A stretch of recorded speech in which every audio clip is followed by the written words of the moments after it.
Morning chake ndi zomwe zapangika ku Indonesia. Ku Indonesia kuli Mount Dukono. Mount Dukono ndi active volcano. Yone kuti pamatuluka volcano masiku ambiri. Pamakonda kupanga ma volcano. Indonesia ili pa Ring of Fire. Kapena nditi Pacific Ring of Fire pamene ma tectonic plates amakumana iti geography ya ku secondary. Ma tectonic plates ndi location ya Indonesia ilipo kumanirana ma tectonic plates. Ndi pamakonda kupangika ma volcano. Kwambiri mapiri ambiri ya ku Indonesia makamaka mountain iyi Dukonoyi ndiyovuta kwambiri. Ndiye anapereka warning kunena kuti aliyesa asapiteko. Anachinga malo anachita kuyika malire kuti wina aliyesa asadutse kupita ku Dukono. Kuoneka kuti kukhoza panga volcano sizikhala bwino yayi.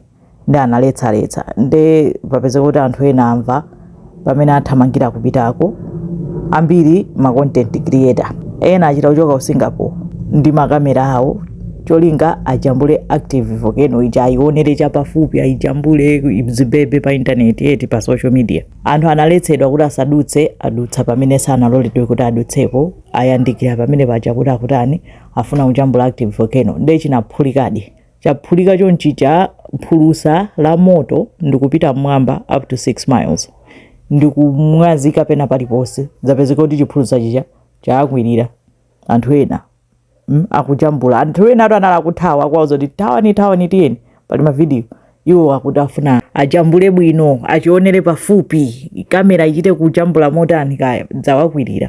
Anthu atatu amwalirira pomwepo nkupezeka kuti aperekaso ntchito yovuta kwambiri kwa ma rescue team kuti apite akatenge matupi awo. Mota anapita akhala kwa sakasaka kuti awapeze awachita awapeza matupi awo koma of course matupi akunena kuti matupiwo angwa nyamula nkathumba kena kake sonyezo kuti angosakanikirana mphulusa zosakhala bwino koma mpaka na boma la Indonesia lapereka warning kwa anthu ma content creator kuti be careful osamalolera kuyika miyoyo pachiswe chifukwa choti mufuna content mufuna kujambula zinthu zoti nzoopsa anthu apeze kuti mpaka na amwalira panopo ali busy kupanga ma plan onena kuti awatumiza bwanje faina awiri ndaku Singapore modzi anali wa ku Indonesia.